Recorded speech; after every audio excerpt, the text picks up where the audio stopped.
This is a Renew Studios Network podcast. Faithful, uplifting, family-focused.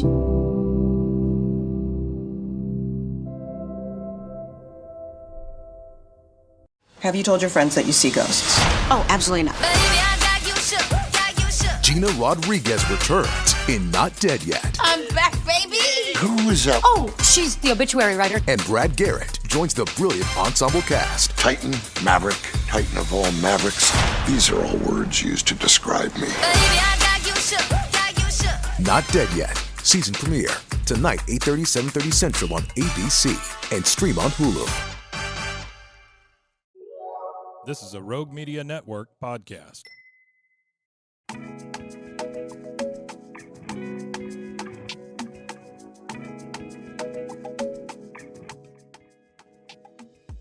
Hey everyone, welcome again to another episode of Relationships and Reason. I am here with my other half. Yes.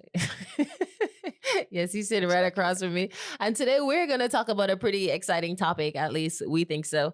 It's about marriage and whether we think that premarital counseling is helpful, is it necessary? Do we think that counseling during marriage now, is that helpful? Is that necessary? And also about community, getting together with other people who are married and as we build and grow in union and in community with each other. So Yeah. I don't know if I would say it's an exciting topic, but I would agree that it is a necessary discussion and something that couples should hold space for before they get into the relationship of your life. So very excited to discuss what we've journeyed through so far, what we've experienced within our counseling interactions and what can come from it. Yeah. So Jermaine and I, we grew up in the Caribbean, and for me personally, I didn't necessarily have this idea of what a marriage looked like, that's something that I wanted to mimic, or when I looked at a couple and say, oh man, I want to be married just like this person and I want to have a relationship like that. So I know whenever my idea of marriage is pretty much from what I learned as I got older into my 20s and started thinking and seeing other people, researching. So whenever I came into, we started dating and we started thinking about marriage, it was from what I saw, or in my 20s and obviously being more into my faith and understanding and hearing Christian couples talk about premarital counseling and the importance of that. So that is something, that was really important for me whenever we decided that we were going to get married, because I didn't, like I said, there wasn't, like, my mom wasn't married. My mom still is not married.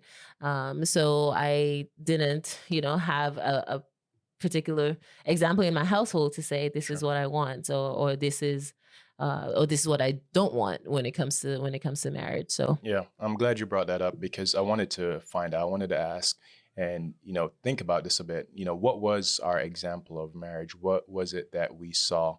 And yes, so similarly for me, grew up in primarily a single parent household and did not have necessarily a example of marriage. I can think back about having a positive kind of mindset about marriage, or knowing that, hey, that's something that people strive for, even though I didn't see it a lot within my communities. And I think that was important for me, because I think biblically, there we go. We would read, kind of the text and the importance of sticking together and really journeying together, and that we weren't born or we weren't made to do this life alone in a lot of respects. And so I had a very positive outlook on marriage, even though I didn't see that. Yes. And like you just mentioned, it's just kind of growing in your relationship with God and understanding, in order for this marriage thing to work out, you need guidance and you need counseling. So whenever we got engaged. Well, first, Okay. also, I'm just thinking about when I got older as well. And so the perception of marriage, still, a lot of it was based off of what now I saw on TV, or Yes, what that is true. we saw around us. And so, as adults, and as we started to grow more, we started to formulate what that idea of marriage looked like. And that can be deceiving. It was absolutely deceiving what you see on TV. Yeah. And so that, I think, is really important, that when we are getting into this relationship, that it's important for us, important as a couple, to come together with that definition and to paint the picture, which I believe it's, a lot through the dating experience, what you usually see. You discuss, hey, what does our future look like? What does your future look like? Do you want kids? What do you think about kids? Places that you want to live, what kind of goals do you want to accomplish? And you start to have those conversations within dating. And we did quite a bit of that. Dating? Oh, questions. Talking through our futures. Yes. And so one, I know I shared some pretty big, ambitious, visions for myself, and that didn't scare you. And I believe you shared, similar things as well. And, that kept us rooted into, investing in each other. I think also children. We talked about children. You remember that conversation? At the time, I remember one of my favorite songs, or one of my favorite artists at the time, Anthony Hamilton. And there was the song, Anthony Hamilton was just so smooth on the track. He was talking about as many kids as we can afford. And oh man, that sounded so good to me. I was like, yeah, as many That's kids. where you got that from. And so we get into those conversations about kids, and hey, as many as we can afford. Huh? Yeah, what do you think? He often said that, and I was like, well, it depends when you think about as many as you can afford, like what kind of life you want them to have. If you want a lot of kids, then if they can't just wear hand-me-downs, then yeah, sure. As many as we can afford, just those things. And I wanted 5 kids at one point in my life. Yeah. And then we had 2. We had 2. And we had a boy that came afterwards, and we definitely revisited the chalkboard. Realized that, okay, this is a lot. The 2 is what we can afford. How about that? It's not just about financial affordability, but capacity. Capacity, like mentally to be able to function as an individual and as a couple. I think too it works out good for us. Right. For other people who have a lot more kids, 5, 6, 7, 8. We so admire you, right? Yeah, absolutely. We admire your capacity and your tenacity. Yes. And all that you can do. Absolutely. So Absolutely. What about the perception then? So we have these perceptions of marriage, but what about the perception of counseling? Well, I don't necessarily want to, categorize this as a whole, but counseling in itself can come off as something that's for like people who are weak and people who can't really function as they're on their own, so they need somebody to help them get through things. And so growing up, and especially as an athlete, you think like, okay, I can work through this. I can just need to grind a little bit more so that I can overcome any challenges. I don't need anyone to help me in this situation. I just need to grind. And so we have this idea like, okay, if I'm being counseled, if I'm getting a counselor, it means that I'm not strong enough on my own to be able to overcome or accomplish something. So, I kind of had that mentality as a, growing up as in my 20s as well, to try to understand like, okay, if I need a counselor, then that means I'm not strong enough. Mm-hmm. But obviously as I gotten older, and I remember specifically whenever I suffered an injury to my knee. Yeah. and trying to overcome that and trying to get back on the court and realize that I was strong, but I needed a little bit more to help me in my mind. Mm-hmm. Like I felt like my knee was okay. I had therapy and everything, and I felt the doctors kept telling me your knee is fine, but there was something in my mind that was like blocking me. And I remember going to see a sports psychologist and how much that just kind of, elevated my mind and opened up my mind. And so I realized like, hey, this is not for, weak people. It's for somebody who needs to get stronger, That's right? good. Yeah, who in the counseling is not just for for me because I'm weak, but it's to help me to remain strong. Yeah, that is so good. There's such a stigma around getting help in our society, especially I think about it within Black communities, and just everything that you just shared.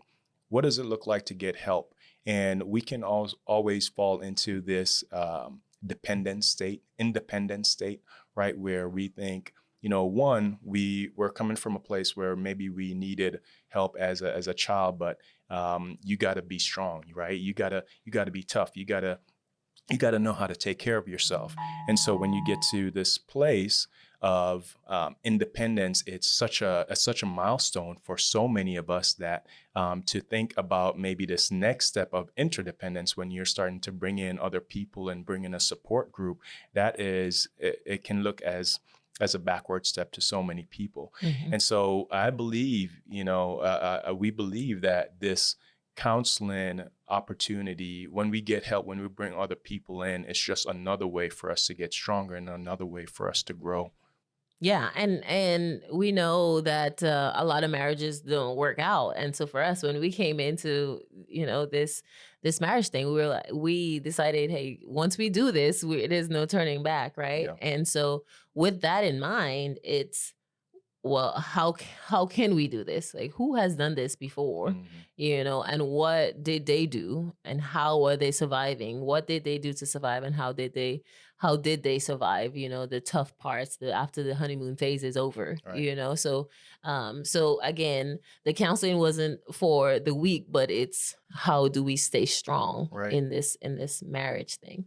Which I'm also glad that you talked about just this survival part, because a lot of the dating and even pre-marriage, it's all about like the fantasy of marriage. Yes. That's all we think about. That's all you think about. It's just the fantasy of marriage and all the good things. You don't think about all the hard things that you'll walk through, that you'll journey through as a couple. Yes. And there's so much difficulty yeah. that comes within that. Yeah. But we absolutely, as just humanly, we don't think about that stuff. And so being able to have someone or to have a group or see folks that have gone ahead and do this, it's really an important aspect that we need to talk about more. Yeah, absolutely. And for us, whenever we did go through our marriage counseling, do we want to talk about that? Like going through that phase? So our pastor in San Antonio connected us with a marriage couple, and they were absolutely phenomenal. It's the Choppers, if we can use their name. So shout out to the Choppers for guiding us and counseling us before we got married. But we met with them for about 6 months or so. Yeah, 6 months. Oh, 3 to 6 months, I think. And the reason being is that they mentioned that it's gonna take that long because maybe it's not just a one-time thing. Like No. You can't just show up one time and say like, oh yeah, we're in love, and and we're gonna be great. This marriage thing is gonna work out. But their process was, okay, for you to sustain in this marriage for a long time, taking the time out to get counseling. I did believe it was 6 months. For 6 months before you go into a lifetime of experiences, it was important. And so we're so grateful that we did that, just because of everything that they taught us during that time. Right. And when I think about it now, I know one of the things it allowed us to do was it forced us to have those tough conversations that we needed to have, right, that you typically don't do when you're dating. Or again, forcing us to have those difficult things and see where we misalign, trying to dig up really a lot of the areas where we're misaligned or we're not thinking of the same. And not to say to bring one person to the other side or the next, but to really see what's there. Yeah. So that we can understand how we're going to work together for that. Yeah. And I mean, Jermaine mentioned earlier, we talked about kids and how many kids we want to have. And he said as many as we can afford. And so that sounds like a cool thing, right? When you're dating, you're talking about that. You're like, oh yeah, he wants to have kids. Yes, I want to have kids too. But then when you go into marriage counseling, you get into like the weeds of like really and truly what having kids is like, and how your opinion of how you want to bring up your children and how I want to bring up my children. And that's something that we would never really think about as a dating person, right? When you're dating. And so the marriage counselor is able to like bring those thoughts up to us, which makes it, you start thinking about it and you start like, okay, is our values in alignment when it comes to like raising up kids? Because you were raised in a different way. I was raised in a different way. I want to bring up the kids the way that I was raised. You do the same. And how do we get on the same boat when it comes to like raising children? So those are just different ways that they brought different things to us. That's so good. And I have a few more things that really stood out to me in that period of time. But as I'm thinking about, again, this premarital opportunity. So there's premarital counseling, right? And there's, intermarital counseling. I'm guessing you would call it while you're married, right? Marriage counseling. Marriage counseling. Premarital and then marriage. Right. And this, I believe, especially premarital is so important. One, we talked about the opportunity to have those conversations, but it's also a commitment to that person, right? To your spouse. Whenever we were doing this, as you mentioned, you're not going to get anything in 1 to 2 sessions. You might see a few things there, but you're going to go there and you're going to try to show your best self, especially when you have somebody else in the conversation and you're trying to say, okay, yeah, this is, how I think and this is how I you do put on your pretty face, what I put do. your makeup on. And so you're getting in there and you just want, somebody to be on your side and gang up against your spouse if there are troubles there that you're trying to point out. And you so, talking about premarital or marriage? This is premarital. Okay. But definitely applies to marriage counseling as well. All right. Let's stick to premarital right now. And so there is, it's a commitment for you to engage intentionally with your spouse, and then again expose some of the things that you're thinking, so that you all can address it together.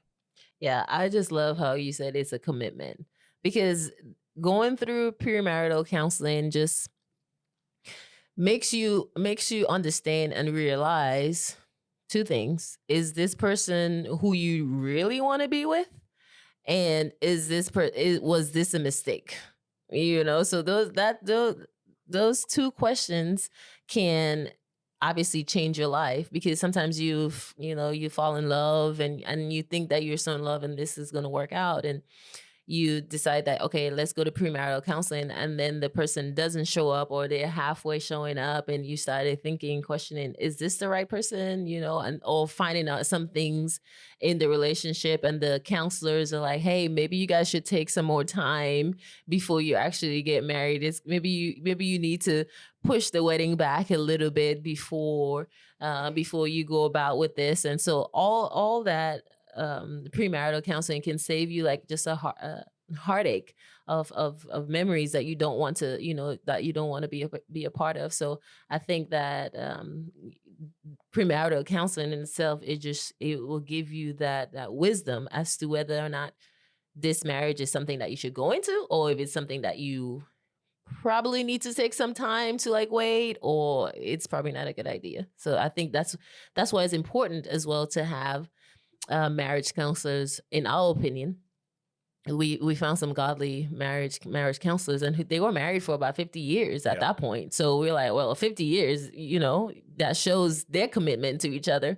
So whenever we sought out a marriage counselor, we wanted somebody who has been through this stuff, and not just somebody who's married for, a short period of time. So it, because of the wisdom that they will give us when it comes to marriage. Yeah, and one thing I remember about this amazing couple that led us through our premarital counseling is that they treated this as an essential piece of who they were together. So they attended, I think it was every year, they did like a marriage council conference, right? And I just admired that.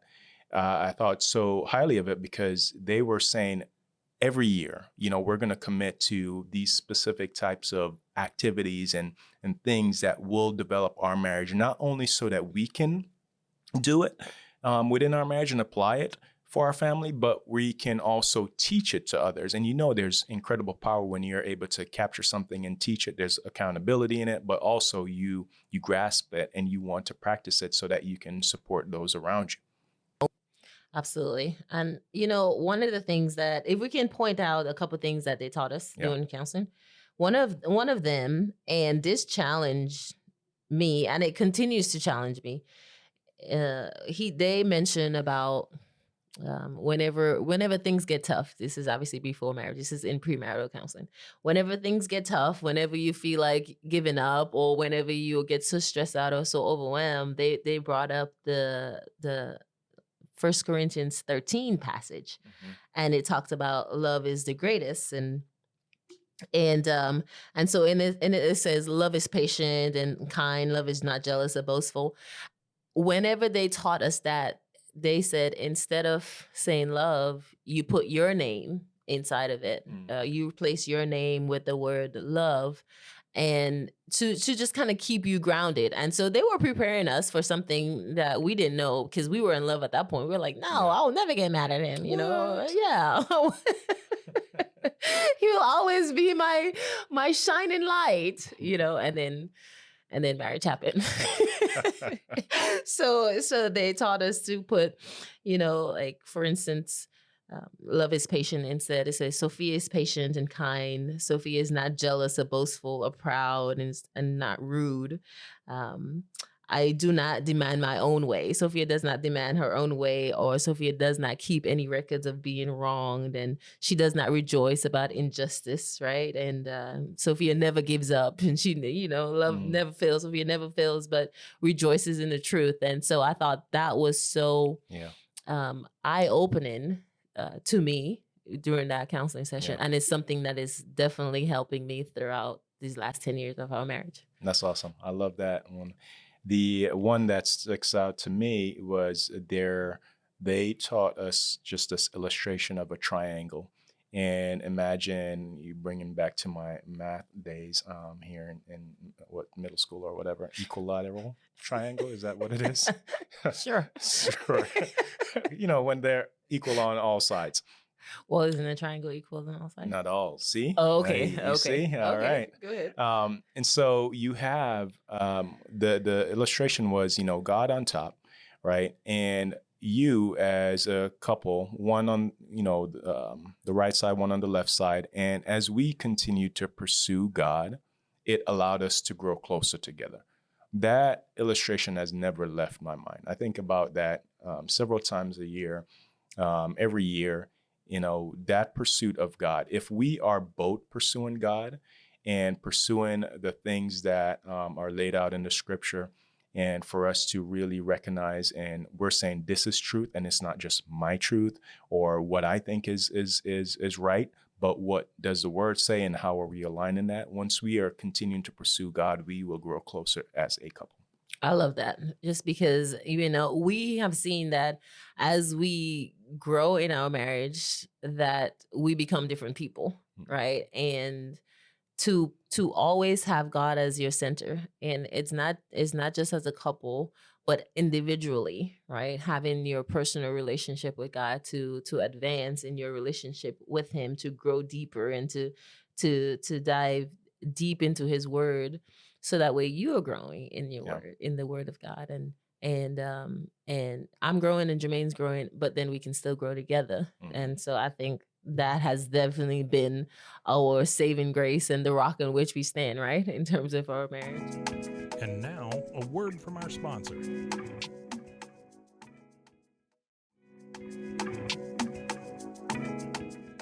Yeah. So now let's talk about. Do you have some more? Do you have any other ones that stuck out to you? I have at least like 2 more. Okay, right? well, go ahead. So you guys can also see who was actually paying attention in these premarital counseling sessions. Here we go. No, so here's one that was also very important for me, is that understanding that our spouse has our best interest in mind, or they actually love us, right? And that seems so, it seems so trivial, or seems so just elementary to think about. But whenever you're in the heat of an argument, right? Think about that. And you feel like, man, this is just like crazy. How in the world is it so? Why does she not understand what I'm saying, or what I'm doing, or what's going on here? But not to take that whole situation and to think that you're going against some type of enemy that's just trying to break you down or put you down. And depending on what kind of situations you grew up in, you can take it all kinds of ways.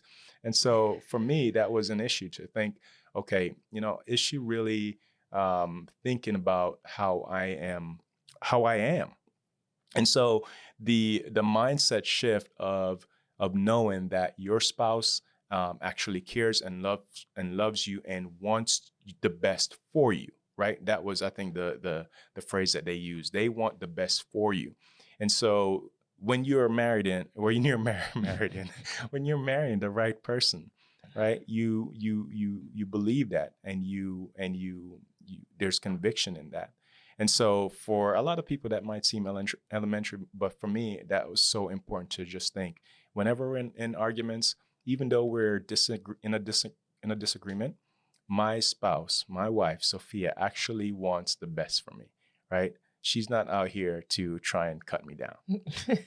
And that is so good, because again, which is why it's important to have the right counselors and people who have been through these type of situations, because they were warning us about something. They were preparing us for something that we never even thought would happen when it comes to that argument. We're like, oh my gosh, we haven't even married yet. We love each other. There's no way we're going to argue to the point where we're like, this person is not for me at all. But again, they have been through it. And so they understood where that those things were going to be important. Well, I do know one that stands out to me. It talks and it's about communication and the way that we communicate with each other, and why it's important to be communicating constantly. Yeah. And I believe that they warned us about communication, the importance of it. Being in marriage now, we see the importance of communication, because the enemy, as soon as a disagreement happens, immediately both people tend to stop talking, right? And when there's no communication, then there leaves room for all sorts of stuff to fester. And so we can see that now in our marriage, and why they told us about communication in premarital counseling, and the importance of that, just because it opens up. Communication just opens up the gate to where you can express your feelings, you can express your emotions, and but not just communicating, but the communicating respectfully, and how you have to do it in a way to where both people hear each other, rather than yelling and and shouting. And I read somewhere one time that people tend to yell at each other because they feel far away from their hearts. Their hearts feels distant, so they yell to get their hearts to be more because your heart can't hear me. It's so far away. That's why I'm yelling at you, because I don't feel as close to you. But whenever your hearts are in alignment, whenever you're on a good page, you can just be sitting there whispering to each other because your hearts feel close to each other. So I just thought that was really interesting when it comes to communication. Yeah. These other two that I'm thinking about, they didn't come within premarital counseling, but in our counseling sessions over the years. And one that sticks out to me, I think that kind of relates to that communication, was I remember the counselor saying, "Hey, you all are doing really well in this area," and it was the fact that we did not yell at each other a lot. Right. We did not. Are we talking about premarital counseling now? This is or marriage. Yeah, this is marriage we counseling. Switched over to marriage counseling. Yeah. Okay. So you didn't let everybody know. Okay, now we're talking about marriage counseling. You're not paying attention. Okay. I clearly said that. Communication. So we talked about that. This person he pointed this out, and the reason why I'm sharing that, not as something to brag about, but as something that was important for us to get this acknowledgement from someone that had been there before about going down the right path. And this right path, the step that he mentioned was, a lot of times we can't get anywhere as a couple because we can't hear what the person's trying to say, just like you were just, sharing right now. And a part of that is because we're yelling, and yelling creates just this anxiety. And from the anxiety, you can't get to anywhere, serious in the conversation. And so I think that was really important. So we've tried to hold on to that as we've grown. And then the other thing that was, this one is like just really painful for me, and it's really tough. And I don't know how many times I've practiced it while we've been married. I know it's not a lot. And let me hear this. This was basically a sort of a pulse check for yourself. You remember when he was like, "Hey, ask your spouse every now and then. Ask Sophia every now and then, how am I doing, hon?" Right? You remember that? Yes, I do remember that. You haven't done that in a long time. Because I don't want to know what you're gonna say. I don't know what you're gonna say. And so, but it just feels convicting, but it still works. You know why it still works? Because I have to think about that, and I still hold it within me, and I still say, okay, if I did ask Sophia, how am I doing? Go ahead, baby, ask me. How would she respond? And so that has been so powerful for me over the years. And so I'll think about asking you here maybe in a couple weeks. Sometime. That's really good, because it is a very vulnerable space to be in, to ask that particular question. Yeah. Because you kind of want to know, but you don't want to know, because you don't want to be accountable for whatever it is that your spouse is going to say. So yes, that was definitely convicting. And as we have, been married for this many years, we have gone through a few, marriage counselors during our time, because again, marriage is not just this like fluffy, everything is perfect type of life experience. And again, when things get tough, we are going to need people to help us throughout it. And it was sometimes we went through, that was pretty challenging for us. And we were like, all right, we definitely need to go see someone. We definitely need someone else to give us their opinion of this, because we didn't want to keep on like fighting with each other. We needed a different insight. So that way we can get back on the right track. Yeah. This, marriage counseling, premarital counseling, it's a courageous act. And I believe we should all get to the point where we are proactive with this practice. It is something that we should seek out. We should do regularly. We should try to find opportunities, because one, if your heart is kind of there and it's you feel some type of hesitation, that probably means there's something that needs to be addressed, right? Something that you need to talk about with your spouse that you haven't had those conversations about as yet.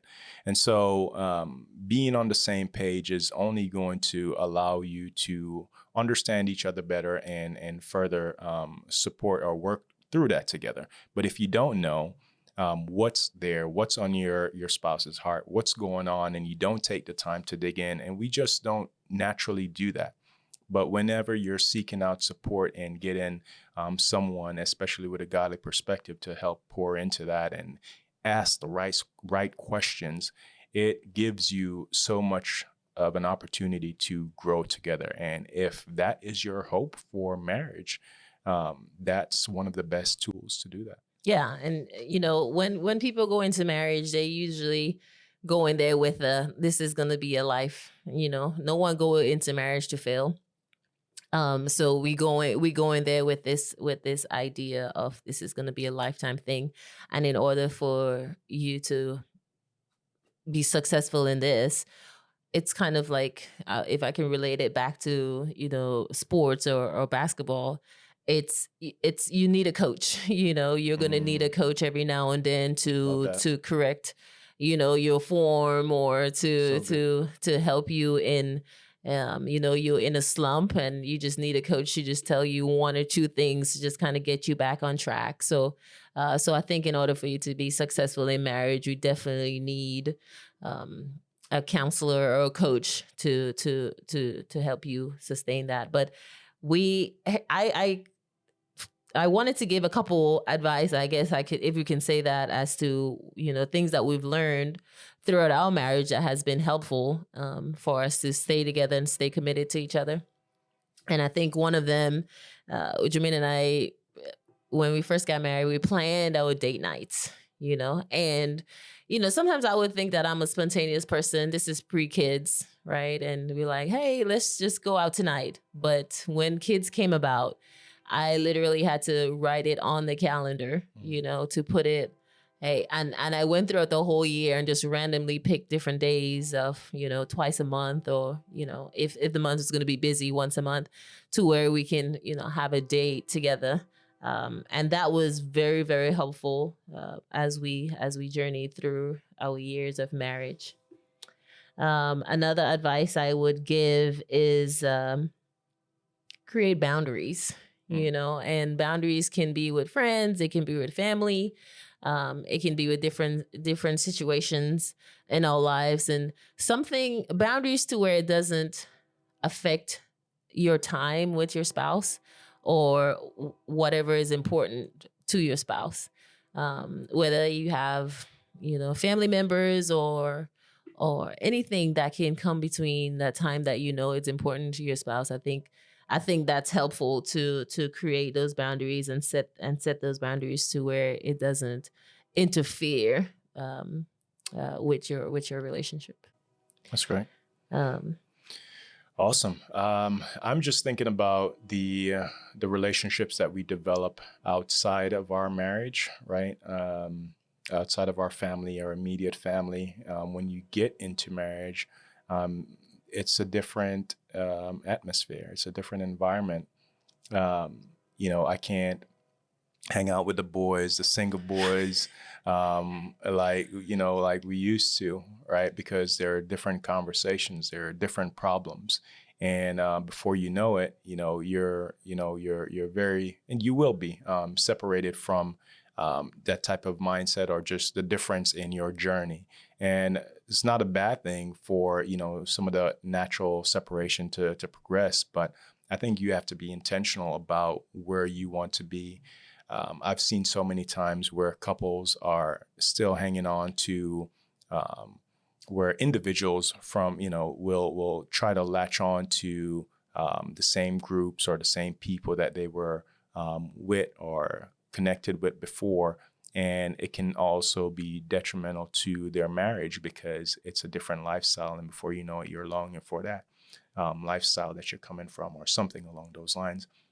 And so it's so important to surround yourself and make friends with other couples, similar values, and kind of in that same sphere of growing your marriage intentionally with couples that are not afraid to have tough conversations or talk about the real things. I think, some of our best friendships are for those that are, going in and digging with it and digging with us into those real things and what life is actually about. Yeah, and when you talk about couples, I think it's important to have people in your life, couples who are your age, people who are younger, and people who have been in the marriage for a really long time, to give you advice for the stages that you have not yet been through. And I know for me, whenever I'm having a really tough time in marriage, or Jermaine just did something to I'm like, what in the world? There's this one particular, two people that I call, and it's so interesting because, I'll call them and I will say something like, I'm going through this, and they're like, what did you do now? And one of my friends in particular, she calls Jermaine my voice of reason. Hey. Because she says he's more the rational thinker than I am. I was like, okay.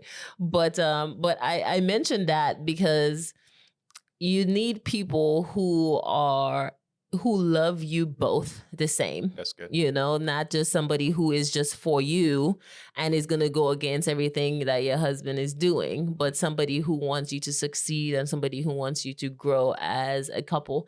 And so I think it's important to, whenever you're figuring out who are those couples that you are going to you're going to learn from, that they care about you, they care that you stay in your marriage, and they care that that your marriage succeed. And one of my other friends that I go to, her and her husband's married for like 60 years, and every time when I call her and I'm like, hey, I'm going through this, and her advice, she listens so sincerely, and she's often very compassionate, and every time she's like, hey, well, you just give it to Jesus every time, let's pray about it. And she always reminds, she's like, Jermaine loves you, no matter what, he loves you, and he is always going to be there for you. So again, you want people who knows the heart of your spouse, and someone who is never going to turn you away to say, hey, leave him. He's no good. You want people that is really going to be intentional to want you to get to their 60 years, just like the way that they did.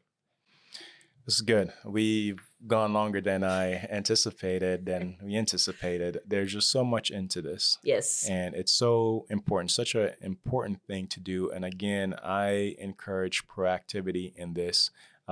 Get in a counselor. How would you do that? I have one suggestion, well, maybe two suggestions. One, we did it from our church network, right? Mm-hmm. So we connected with our pastor, and really our pastor was the one that was proactive. He was saying, hey, you all are getting ready to get married. I recommend premarital counseling. And I was like, what? But, pastor network, that's really good.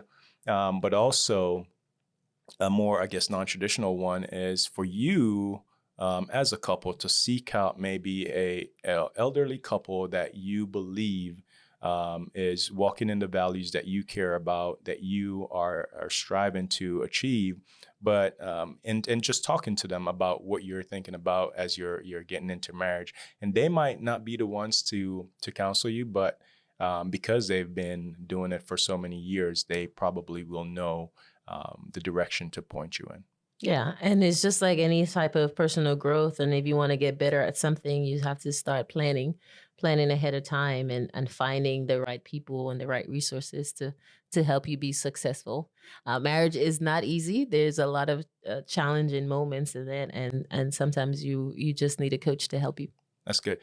You reminded me of something Andy Stanley said in one of his books, is like, you can be really good and probably the best that you can be by yourself, but you'll never be as actually, I'm messing that up completely.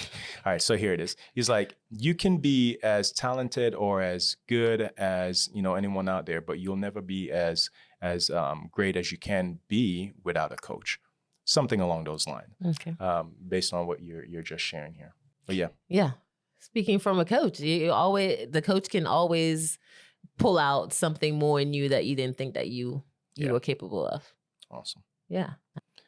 Well, Thank you so much for listening. Again, we appreciate and love your feedback and just your thoughts on what you're going through as you're journeying in your relationships, and would love to hear from you. So join us for an upcoming episode. All right. Later, y'all. Okay, so our first conversation ran a little bit longer than we thought we were going to talk about, but we decided to break it up into 2 sessions. So join us in episode 2 as we continue the conversation about premarital counseling, marriage counseling, and community.